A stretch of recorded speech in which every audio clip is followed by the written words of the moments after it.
하나님 말씀 보겠습니다. 하나님 말씀 야고보서 3장 13절에서 18절까지 말씀입니다.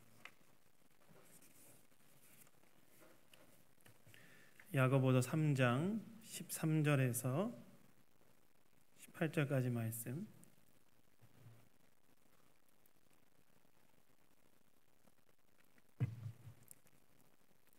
다 찾으셨으면 저와 교독하도록 하겠습니다. 너희 중에 지혜와 총명 있는 자가 누구냐? 그는 선행으로 말미암아 지혜 온유함으로 그 행함을 보일지니라.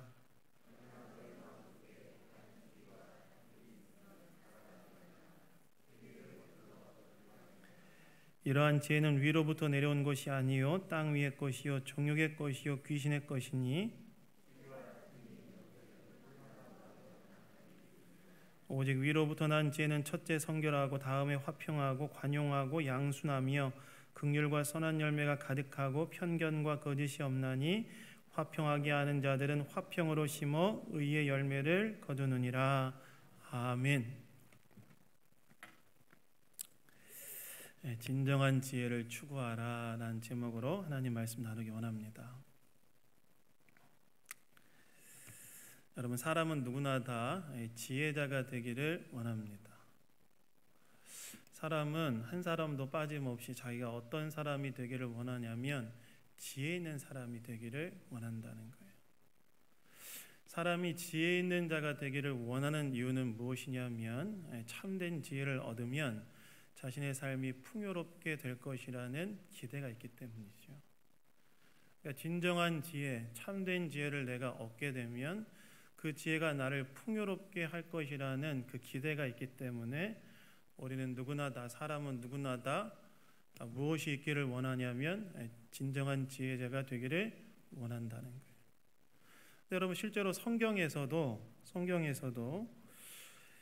진정한 지혜가 삶을 풍성하게 만든다고 이야기하죠. 그래서 여러분, 잠언서 4장 7절에 보시면 솔로몬이 이렇게 말하는데요. 뭐라고 말하냐면 무엇보다 지혜가 소중하니 지혜를 얻어라. 네가 가진 모든 것들을 다 바쳐서라도 깨달음을 얻도록 하여라 라고 이야기합니다. 잠언서에서 솔로몬이 뭐라고 말하냐면 모든 것을 다 바쳐서라도 지혜를 얻도록 해라 이렇게 이야기한다는 거예요. 그리고 4장 9절에 보시면 그 지혜의 결과에 대해서 뭐라고 이야기하냐면 진실로 지혜가 네 머리 위에 아름다운 관을 씌워주고 영광스러운 멸관을 내게 선물해 줄 것이다 라고 말합니다. 진정한 지혜는 영광스러운 삶, 풍요로운 삶으로 이끌어 준다고 이야기한다는 거예요. 그래서 진정한 지혜를 얻기 위해 애쓰라고 이 잠언서의 기자인 솔로몬이 이야기하고 있는 거죠. 그래서 여러분, 지혜를 얻는 게 중요합니다. 진정한 지혜, 참된 지혜를 얻는 것이 너무나 중요해요. 그러면 여러분, 진정한 지혜는 무엇이고 그 지혜는 또한 어떻게 표현되고 어떻게 얻을 수 있는가? 오늘 이제 야고보 사도가 이에 대해서 이야기하고 있는데 오늘 말씀을 통해 진정한 지혜에 대해서 생각해보는 이 주일 아침이 되기를 원합니다. 첫 번째, 진정한 지혜는 온유와 선행으로 입증된다는 사실을 우리가 알아야 돼요. 진정한 지혜는 무엇으로 확증되냐면 온유와 선행으로 입증된다. 여러분, 오늘 본문 13절을 보시면 야고보가 이렇게 말합니다. 너희 중에 지혜와 총명 있는 자가 누구냐? 그는 선행으로 말미암아 지혜 온유함으로 그 행함을 보일지라라고 이야기해요. 야고보 사도가 이 편지를 받는 성도들을 향해 뭐라고 이야기하냐면 너희 중에 지혜와 총명 있는 자가 누구냐? 라고 물으면서 그 지혜는 무엇으로 입증해야 된다고 이야기하냐면 온유와 선행으로 입증해야 된다고 이야기하고 있다는 거예요. 그러니까 너희 중에, 편지를 받는 성도들 중에 자신이 지혜와 총명이 있다고 주장하는 자들을 향해서 야고보 사도가 뭐라고 이야기하냐면 그 지혜는 온유와 선행으로 입증되어야 된다고 지금 이야기하고 있다는 것입니다. 여러분, 지혜와 총명은 무엇일까요? 지혜와 총명. 우리가 지혜, 총명 이런 단어들을 굉장히 많이 들어봤지만 그것에 대한 정확한 정의를 들어본 경우가 사실 많이 없는데, 지혜와 총명은 무엇이냐? 지혜와 총명은 다음과 같습니다. 총명은 우선 뭐냐면 그 지식을 말해요. 지식. 그래서 여러분이 총명이란 단어의 원래 헬라어 원문의 뜻은 뭔가 이 전문적인 분야의 지식을 지칭하는데 사용되어졌어요. 그 총명은 뭘 말하냐? 지식을 말해요. 지식. 그럼 지혜는 뭘 말하느냐? 지혜는 뭘 말하냐면 요 지식을 적용하는 능력을 말해요. 적용하는 능력. 여러분, 지식이 있다 할지라도 그 지식을 적용하는 능력이 없으면, 자신의 삶을 이롭게 하는 방식으로 사용되어지는 능력이 없으면 그 지식이 무용지물하죠. 예를 들어 제가 막 떡볶이를 맛있게 하는 지식을 알고 레시피가 있어요. 저 진짜 맛있게는 못하지만 하여간 그런 레시피가 있어요. 근데 여러분, 그 레시피를 가지고 떡볶이 안 만들어 먹으면 그 무슨 의미가 있어요? 그 떡볶이를 만들려면 어떻게 해야 돼? 떡 싸가지고 프라이팬에 이제 불하고 끓여가지고 뭐 넣는 이런 방법들이 필요한 거죠. 그러니까 지식과 지혜는 무엇이냐? 지식은 그 어떤 부분에, 총명은 그 어떤 내용에 대한 지식을 이야기하고, 지혜는 그 지식을 삶에 적용시키는 능력이 지혜라는 거예요. 지혜. 그러면 여기에서 지금 사도 야고보가 말하고 있는 지식과 지혜는 뭘 말하느냐? 이것은 여러분, 이건 누굴 향해 이 야고보 사도가 쓰는 편지입니까? 성도들 향해 쓰는 편지죠. 그러니까 여기서 말하는 지식과 지혜는 뭘 말하냐면 신앙생활에 대한 지식과 지혜를 이야기한다고 할 수 있어요. 그러니까 지금 야고보가 성도들을 향해 너희 중에 신앙생활에 대한 지식과 지혜를 가진 자가 누구냐라고 물으면서 그 지식과 지혜를 가진 자는 그것을 무엇을 통해 입증해야 된다고 이야기하냐면 온유와 선행으로 입증해야 된다고 이야기하고 있다는 겁니다. 여러분, 야고보 사도가 왜 이런 얘기 할까요? 갑자기 왜 지혜와 지식에 대한 이야기를 할까요? 그 이유는 무엇이냐면 당시 이 편지를 받는 교회 안에 다툼과 싸움이 있었는데, 이 다툼과 싸움은 무엇으로부터 비롯됐냐면 자기가 신앙생활에 있어서 지식과 지혜가 있다고 주장하는 사람들로 인해서 비롯됐어요. 그런 사람들이 일어나면서 거기서 막 싸움이 발생했고, 이것이 교회의 큰 갈등과 다툼으로 이어졌는데, 야고보는 지금 3장 13절에서 18절까지 이 부분에 대해서 이야기하면서 진짜 지혜가 뭔지를 확인시켜 주기 위해서, 점검하도록 하게 하기 위해서 이 이야기를 하고 있는 것입니다. 그러면서 그 지혜는 무엇으로 그 옳음을 증명해야 된다고 말하냐면 온유와 선행으로 그 옳음을 증명해야 된다고 이야기하는 거예요. 여러분, 온유는 뭘까요? 여러분, 온유함. 많은 분들이 이제 온유함 하면 뭘 떠올리냐면 친절하고 부드러운 뭐 이런 걸 이제 떠올리는데, 물론 여러분, 온유가 친절하고 부드러운 방식으로 표현되긴 하지만 원래 그런 뜻은 아닙니다. 여러분, 온유의 원래 뜻은 무엇이냐면 통제 아래에 있는 힘, 자기절제력 뭐 이런 걸 얘기해요. 원래 온유라는 단어의 의미는. 그래서 여러분, 이 온유라는 단어는 주로 이때 당시에 언제 사용되어졌냐면 주인에 의해 길들여진 야생마를 가리키는 데 주로 사용됐어요. 야생마 아시죠, 여러분? 길들여지지 않은 야생, 그 야생마를 길들여진 것을 가지고 이제 온유라는 단어를 사용되었다는 거예요. 그래서 온유는 무엇을 말하느냐? 온유는 무엇을 말하냐면, 그래서 하나님의 뜻에 기꺼이 순종하려고 하는 마음의 자세, 그게 온유예요. 온유라는 것은 무엇이냐? 하나님의 뜻에 기꺼이 순종하려고 하는 마음의 자세가 온유라는 거예요. 내 생각과 내 고집, 내 뜻을 내려놓고 누구의 뜻과 누구의 생각에 나를 맞추려고 하는 것이 온유냐? 내 생각과 내 뜻을 내려놓고 하나님의 뜻과 하나님의 생각에 나를 맞추려고 하는 것이 온유라는 겁니다. 그러면 선행은 무엇이냐? 여러분, 선행이라는 것은 뭐냐면 세상에서 말하는 선과 성경에서 말하는 선은 다른데, 성경에서 말하는 선은 뭐냐면 하나님 뜻에 순종하는 것이죠.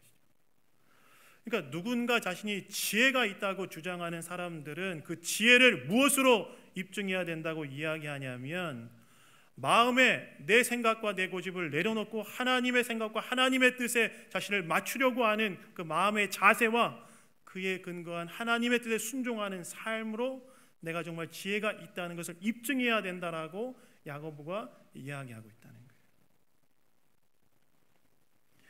너희 중에 진정으로 자신의 지혜가 있다고 주장하는 사람들, 무엇으로 자신의 지혜가 옳다는 것을 입증해야 된다고 야고보가 말하고 있냐면 바로 내면의 태도가 온유함, 내 생각, 내 고집이 아니라 하나님의 생각, 하나님의 뜻에 순종하려고 하는 자세와 그 온유로부터 나오는 선행, 즉 정말 하나님의 뜻대로 살아가는 삶으로 입증해야만 그게 진짜 지혜라고 야고보가 이야기하고 있다는 것입니다. 그래서 여러분, 여기에서 우리가 한 가지 생각해야 될 것이 있어요. 무엇이냐? 진정한 지혜는 어디에서부터 출발하는가 하는 겁니다. 저와 여러분이 다 진정한 지혜자가 되기를 원치 않습니까? 그럼 진정한 지혜는 어디에서부터 출발하느냐? 바로 내 생각을 내려놓고 하나님의 뜻에 순종하려고 하는 내면의 태도, 그리고 그 태도로부터 기인한 하나님의 뜻대로 사는 삶이 바로 진정한 지혜의 출발점이자 기준점이 된다는 거예요. 진정한 지혜는 어디서부터 시작되어지느냐? 하나님의 뜻. 그게 진짜 지혜롭다. 내 생각과 내 뜻이 지혜로운 것이 아니라 하나님의 생각, 하나님의 뜻이 진정으로 지혜롭다는 생각을 하고 내 뜻 내려놓고 내 생각 내려놓고 그 다음에 그 하나님의 뜻에 순종하려고 하는 삶의 자세, 바로 그것이 진정한 지혜의 출발점이자 기준점이 된다는 거예요. 그래서 여러분, 우리가 진정한 지혜자가 되기 위해서 뭘 먼저 해야 될까요? 진정한 지혜자가 되기 위해서 뭘 먼저 해야 되냐면 첫 번째는 내 생각, 내 고집을 먼저 내려놓아야 돼요. 여러분, 다 우리는 자기 생각이 있지 않습니까? 여러분, 저와 여러분들은 이 세상을 살아가면서 형성되어 있는 자기 생각들이 다 있어요. 자기 지혜들이 다 있다는 거예요. 이렇게 사는 게 지혜로운 것이고 저렇게 사는 것이 지혜롭다고 생각하는 자기 생각들이 다 있다는 거예요. 그런데 진정한 지혜의 출발점은 어디냐? 그거 먼저 내려놓는 거예요. 어떤 것이 훨씬 더 지혜롭다는 생각으로 그걸 내려놔야 되냐면 하나님의 뜻, 하나님의 생각이 내가 가지고 있는 내 뜻과 내 생각보다 훨씬 더 지혜롭다라는 생각 속에서 정말 진정한 지혜자가 되기 위해서는 먼저 뭘 해야 되느냐? 내 뜻, 내 생각을 먼저 탁 내려놓는 거예요. 여러분, 여러분의 손으로 쥐을 수 있는 최대치의 돌덩이가 있다고 생각해 봅시다. 어느 정도의 돌을 쥐을 수 있으세요? 이 정도의 돌을 쥐을 수 있겠죠? 탁 집었어요. 근데 그 똑같은 크기의 황금 덩어리가 코앞에 있어요. 그리고 이 손은 내가 못 씁니다. 그러면 여러분, 이 앞에 있는 황금 덩어리를 내가 잡기 위해서 어떻게 해야 될까요? 방법이 뭘까요? 제가 이 설교를 준비하다가 그렇게 생각하시는 분도 계시겠다 싶더라고요. 가서 입으로 한번 물어보겠다, 이런 분도 있겠지만, 괜찮습니다. 안 웃겨도. 그럼 뭘 해야 되냐? 먼저 이제 그 돌덩이를 내려놔야 되죠. 그래야 황금 덩어리를 탁 집을 수 있지 않겠습니까? 그래서 여러분, 진정한 지혜자의 길은 무엇이냐? 첫 번째 뭘 하느냐? 내 생각과 내가 지혜롭고 내가 옳다고 생각하는 그것이 하나님의 지혜에 비해서 지혜롭지 못할 수 있다는 생각을 하고 내려놓는 데서 출발한다. 근데 여러분, 실제로 하나님의 지혜가 훨씬 지혜롭죠. 여러분, 로마서에서 사도 바울이 뭐라고 이야기합니까? 깊도다 하나님의 지혜와 지식에 부요하며 그의 판단은 측량하지 못할 것이고 그의 길은 찾지 못할 것이다. 이 말은 어떤 말이에요? 하나님의 지혜가 너무너무 부유롭다는 거예요. 너무너무 깊다는 거예요. 여러분, 저와 여러분이 가지고 있는 지혜, 저와 여러분이 가지고 있는 어떤 생각들, 지식들 얼마나 제한적이에요. 여러분, 인간이 많은 것들을 지금 알고 깨달았다고 이야기하지만 우리가 알 수 있는 지혜와 지식의 범위는 얼마나 제한적이에요. 근데 여러분, 하나님의 지혜는 어때요? 하나님의 지혜는 우리의 생각과 이성을 뛰어넘는, 우리가 헤아릴 수 없는 지혜라는 거예요. 그래서 잠언서에서 잠언 기자가 뭐라고 이야기합니까? 뭐라고 이야기하냐면 이렇게 얘기하지요. 마음 다하여 여호와를 의뢰하고 내 명철을 의지하지 말라, 이렇게 얘기하죠. 범사의 그를 인정하러 내 길을 지도하시리라. 무슨 말이에요? 누구의 지혜가 훨씬 더 지혜롭다는 거예요? 하나님의 지혜가 내 지혜보다 훨씬 더 지혜롭다는 거예요. 그래서 여러분, 진정한 지혜자의 길을 가기 위해서 먼저 해야 될 것은 무엇이냐?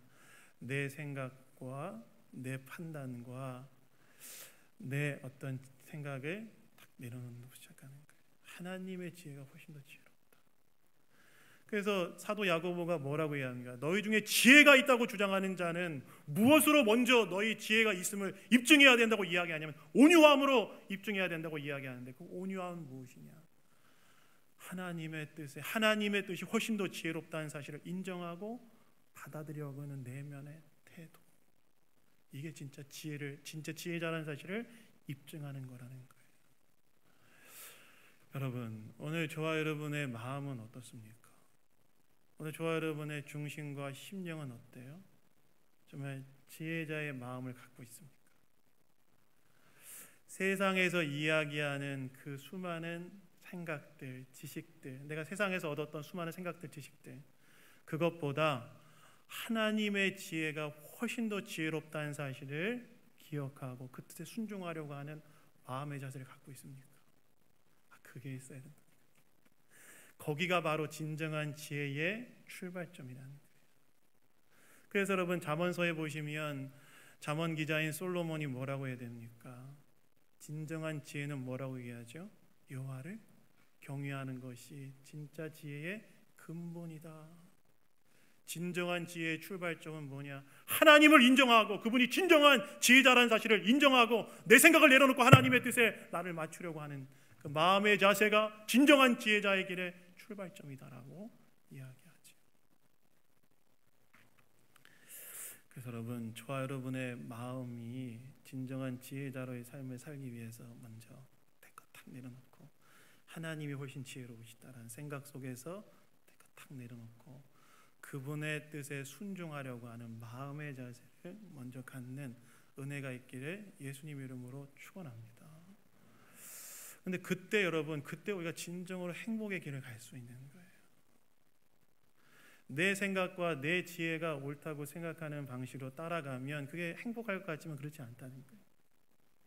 하나님의 뜻과 하나님의 말씀의 길을 따라갈 때 그게 진짜 행복의 길로 가는 지름길이라는 거예요. 여러분, 그 아프리카의 한 나라에 선교를 하는 한 선교사님이 계셨대요. 어느 날 선교사님의 어린 아들이 이 앞마당에서 막 놀고 있다가 이제 주변에 있는 숲속으로 들어가서 땅에 부러진 나무가지들 들고 막 놀기 시작했다고 합니다. 그런데 그 모습을 본 선교사님이 다급하게 자기 아들을 불렀대요. 그 아들 이름이 필립이었는데, 필립아, 빨리 땅에 엎드려라. 땅에 딱 엎드려라. 이 아버지의 이야기를 들은 이 선교사님 아들이 아버지 이야기를 딱 듣고 왜 그런지 영문은 몰랐지만 그냥 딱 땅에 엎드렸대요. 그리고 그 아버지가 그 필립을 향해서 이제 엎드렸으니까 조용히 천천히 나한테 기어와라 얘기들어요. 기어와라. 그래서 아들이 영문도 모르지만 그냥 아버지 말에 따라서 이제 아버지한테 기어갔다고 합니다. 그리고 아버지한테 다 기어온 거예요. 그러니까 아버지가 탁 아들을 안으면서 뭐라고 이야기하냐면 이렇게 이야기했대요. 네가 방금 놀았던 저 위에 나무 보이지? 거기 지금 독사가 있어.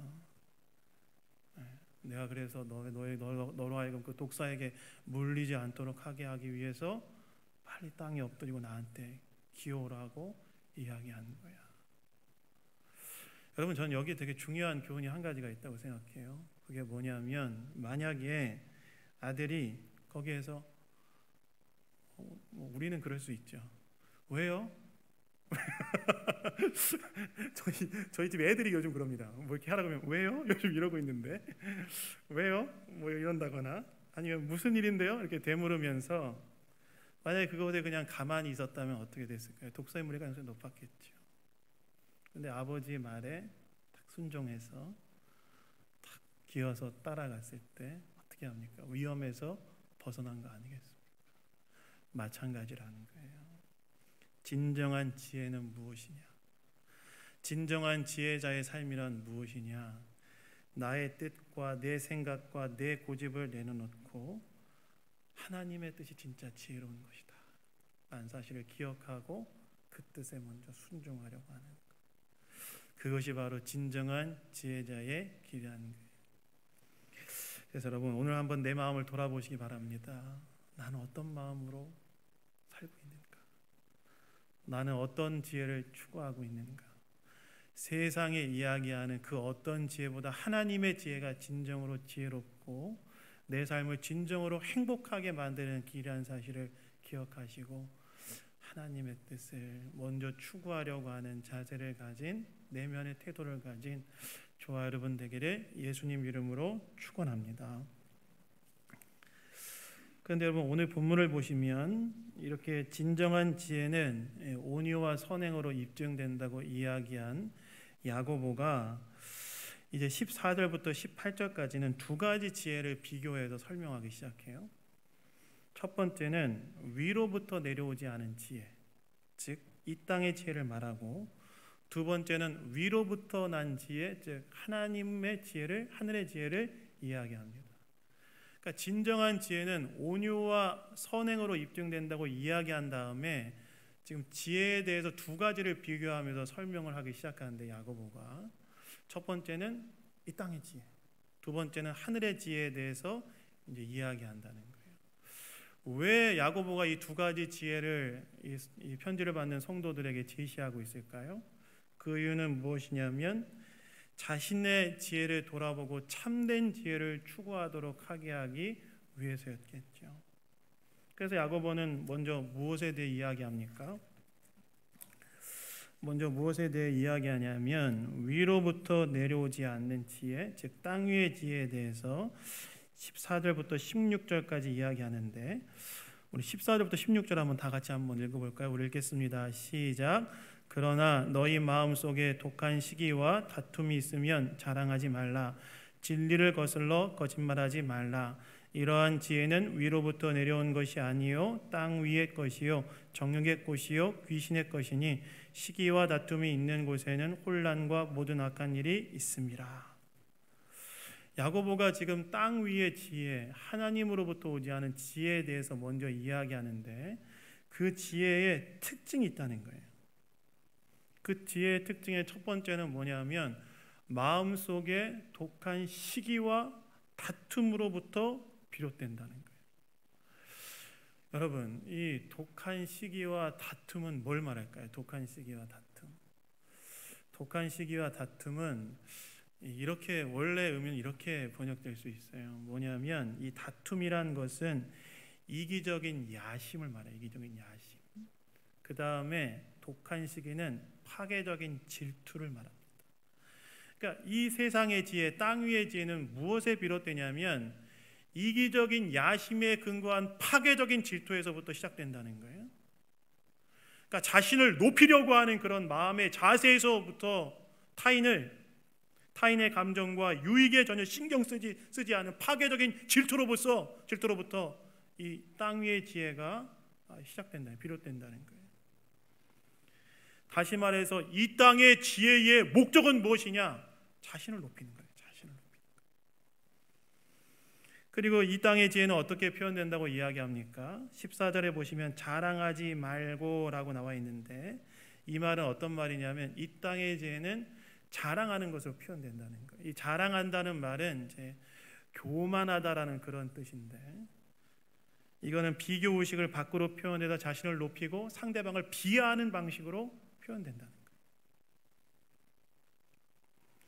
그리고 이것은 어떤 결과를 낳는다고 말합니까? 16절에 보시면 시기와 다툼이 있는 곳에는 혼란과 모든 악한 일이 있음이라 라고 말하지요. 혼란은 무엇을 말하냐면 쉽게 말하면 분란을 이야기하는데, 즉 원망과 분노와 분열과 무질서의 모습으로 귀결된다는 거예요. 그러니까 지금 야고보가 지금 뭘 얘기하냐면 이 땅의 지혜는 어떤 방식으로 드러나느냐, 자기 자신을 높이려는 동기에서 시작되어서 자신을 높이고 타인을 비하하는 방식으로 표현되어지고, 이것의 끝은 무엇이냐? 공동체의 분열로 이어진다. 특별히 오늘 보면 14절에서 진리를 거슬러 말하지 말라고 야고보가 이야기하는데, 이 말은 무엇이냐면 그 자기가 지혜가 있다고 이야기하면서 그 지혜를 주장하는 사람의 말이 옳다 할지라도, 말의 내용이 옳다 할지라도, 그러나 그것에 표현하는 방법이 자신을 높이고 타인을 비하하며, 그리고 그 방향이 공동체의 분열로 귀결되어진다면 그 진짜 지혜라고 말할 수 없다는 거예요. 왜냐하면 그 지금 삶의 모습이 진리를 거슬러서 행동하는 것이기 때문에 그렇다는 겁니다. 그래서 여러분, 이 땅의 지혜는 무엇이냐? 자기를 높이는 거라는 거예요. 드러난 모습은 타인을 비하하고 자신을 높이는 방식으로 표현되고, 그 끝에는 뭐가 있냐? 공동체를 깨트리는 방식으로 나타난다는 거예요.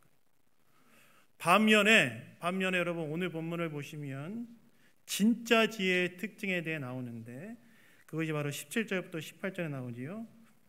무엇이라고 이야기합니까? 이렇게 나오지요. 오직 위로부터 난 지혜는 첫째 성결하고, 다음에 화평하고, 관용하고, 양순하며 긍휼과 선한 열매가 가득하고, 편견과 거짓이 없나니, 이렇게 이야기하죠. 여러분, 성결은 뭐냐면 쉽게 말하면, 복잡하게 얘기할 수 있지만 제가 쉽게 말하면 뭐냐? 하나님을 영화롭게 하는 마음의 자세를 말해요. 그러니까 하나님으로부터 온 지혜는 세상의 지혜와 동기가 다르다는 거예요. 세상의 지혜의 동기는 자기를 높이려고 하는 것이라고 한다면, 하나님으로부터 온 지혜는 누구를 영화롭게 하고자 하는 것이냐? 하나님 영화롭게 하고자. 그리고 그 지혜는 어떻게 표현된다고 말합니까? 거기 17절에 보시면 쭉 여러 7가지 이 특징들이 나오는데, 화평, 관용, 양순, 긍휼, 선한 열매 가득, 편견과 거짓이 없다. 한마디로 말하면 이런 거예요. 다른 사람에 대한 배려와 존중을 이야기합니다. 이렇게 표현된다는 거예요. 진짜 하나님으로부터 온 지혜는. 여러분, 화평은 뭘 말할까요? 화평은 상대방에 대해 공격적인 태도를 취하지 않는 것을 말합니다. 논쟁적인 태도를 취하지 않고 그 결과가 평화를 지향하는 걸 말해요. 그 다음에 관용은 뭘 말하냐? 상대방의 감정이 상하지 않도록 사려 깊게 대하는 태도를 이야기합니다. 양순은 무엇이냐? 양순이라는 것은 불만이나 이의를 제기한 일 없이 복종하는 태도를 이야기합니다. 다른 사람들의 이야기를 듣되 옳은 말이라면 받아들이려고 하는 태도를 말해요. 긍휼은 무엇이냐면 상대방을 불쌍히 여기는 마음, 나에게 잘못을 범했다 할지라도 용서하려는 마음을 말합니다. 선한 열매는 모든 선한 행실을 말하고, 편견과 거짓 없음은 모든 사람을 차별 없이 공평하게 대하는 걸 말해요. 그러니까 지금 야고보가 뭘 얘기합니까? 하늘로부터 내려오는 지혜는 그 특징이 무엇이냐? 세상의 지혜의 특징은 자기를 높이고 타인을 비하하는 방향으로 표현되고, 그 끝에는 공동체를 깨트리는 결과가 있다면, 하나님으로부터 오는 지혜는 그 동기가 하나님을 영화롭게 하는 것이고, 타인을 사려 깊게 존중하는 방식으로 표현되어지고, 그 결과가 무엇이라고 이야기하냐면 18절에 나오는데, 그냥 한마디로 이야기하자면 공동체의 하나됨을, 일치를 만들어낸다는 그런 이야기예요. 다시 말해서 지금 성도들을 향해서 야고보가 2가지 지혜의 특징을 설명하면서 현재 너희가 교회 안에서 펼치는 그 지혜에 대해서 점검해 보라고 이야기하고 있다. 너희 지혜가 표현되는 방법과 결과가 어떤지를 점검해 보라는 거예요. 그것에 자신의 지혜의 출처를 확인하고 참된 지혜를 추구하라는 거예요. 여러분, 사실 이것은 지혜를 가지고 있다고 이야기하는 소수의 사람들에게만 적용되는 말이 아닙니다. 왜 그럴까요? 우리도 다 나름대로 신앙생활에 있어서 나름대로의 생각과 판단과 행동을 하는 사람들이기 때문이죠. 여러분 다 신앙생활에서 나름대로의 생각이 있으시잖아요. 그렇죠? 그 나름대로 판단을 하시고 그에 따라 행동하시잖아요. 저와 여러분이 다 예수를 믿고 있다고 한다면 저와 여러분 다 신앙생활에 대한 나름대로의 생각과 판단과 행동을 해요. 그런데 여러분 그 생각과 판단이 진짜 하나님으로부터 온 지혜와 판단인지 세상으로부터 온 지혜와 판단인지를 분별할 수 있는 방법이 있는데 야고보가 오늘 그 얘기를 합니다. 뭐라고 이야기하는 거예요? 타인에 대한 태도로 알 수 있고 그리고 그 결과로 알 수 있다고 이야기하는 거예요. 내가 교회 안에서 공동체 안에서 타인에 대해서 대하는 나의 태도 그리고 그것으로 인해 만들어지는 결과에 의하여서 내 지혜가 하나님으로부터 온 지혜인지 땅에 속한 지혜인지를 알 수 있다는 겁니다. 거짓 지혜는 자랑으로 표현되고 공동체 하나됨을 깨트리는 결과로 표출되고 참된 지혜는 타인에 대한 존중과 사랑과 용서 그리고 공동체 하나됨이라는 결과를 낳는다는 거예요. 그래서 여러분 오늘 어떤 지혜를 추구해야 되느냐? 참된 지혜를 추구해야 됩니다.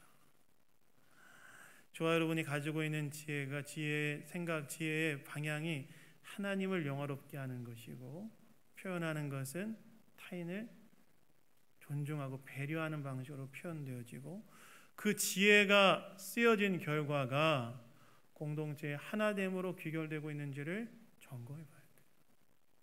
그것이 진짜 하나님으로부터 온 지혜라는 것입니다. 여러분 그 1968년에 유고슬라비아의 수도인 프라하에 그 유명한 교회가 하나 있었는데 교회가 분열이 탁 됐대요. 교회가 다 깨져버렸대요. 교회가 왜 깨져버렸냐면 교회 내 그 7분의 장로님들이 계셨는데 그 7분의 장로님들이 다 싸우기 시작한 거예요. 다툼과 갈등이 발생하는 거예요. 7분의 장로님들 가운데 분열이 딱 생기면서 교인들이 다 교회를 떠나기 시작했다고 합니다.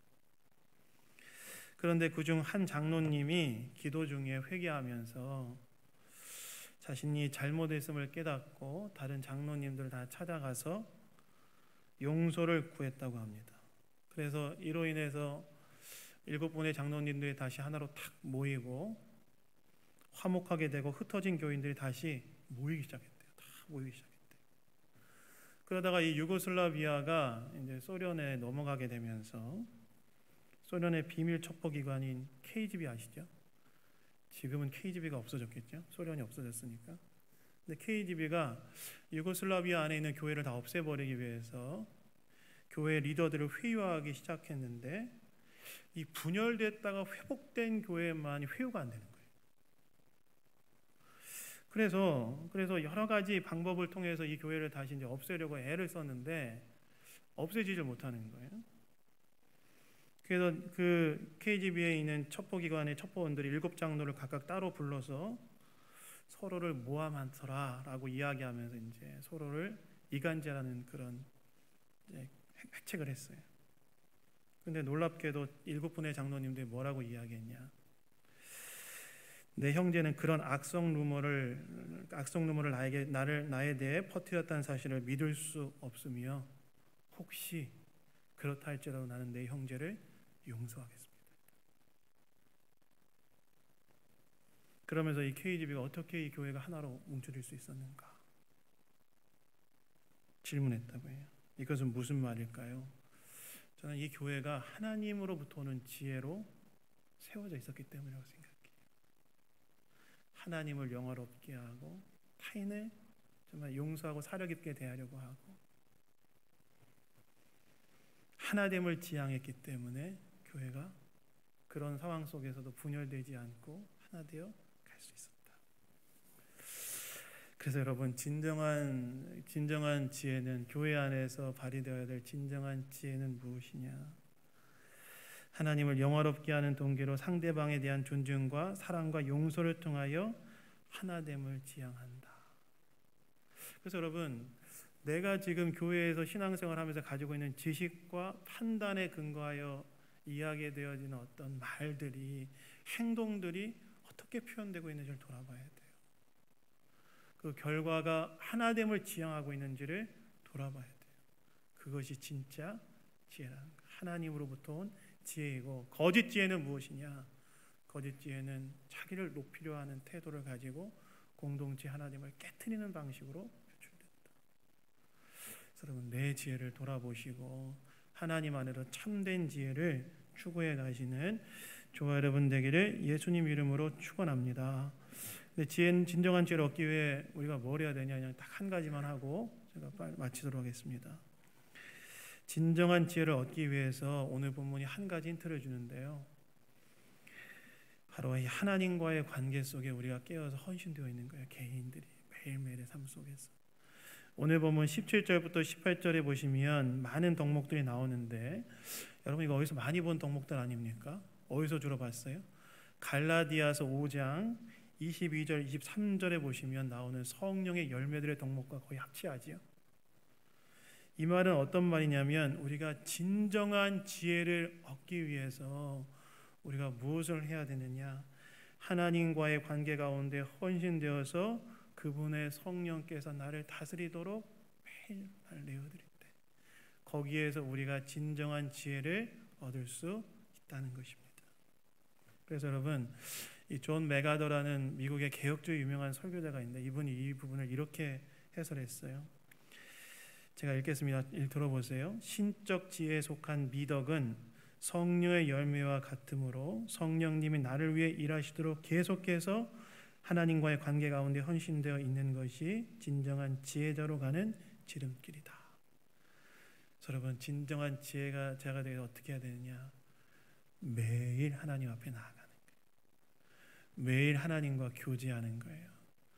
매일 여러분, 그래서 하나님의 말씀을 보시고 묵상하시고 기도하는 삶을 살아가는 겁니다.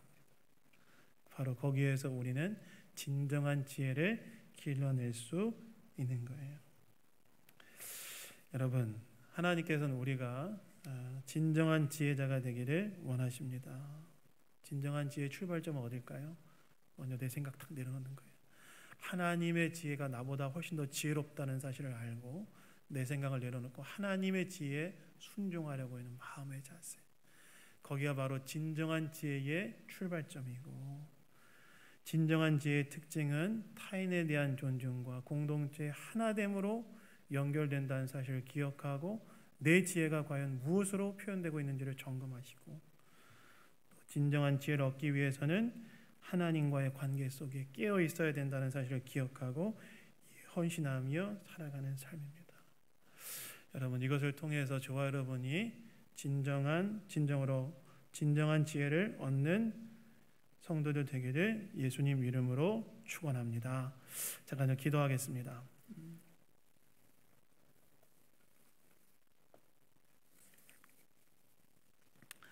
하나님 아버지, 감사합니다. 오늘도 우리에게 말씀을 통해 이야기해 주시니 감사합니다.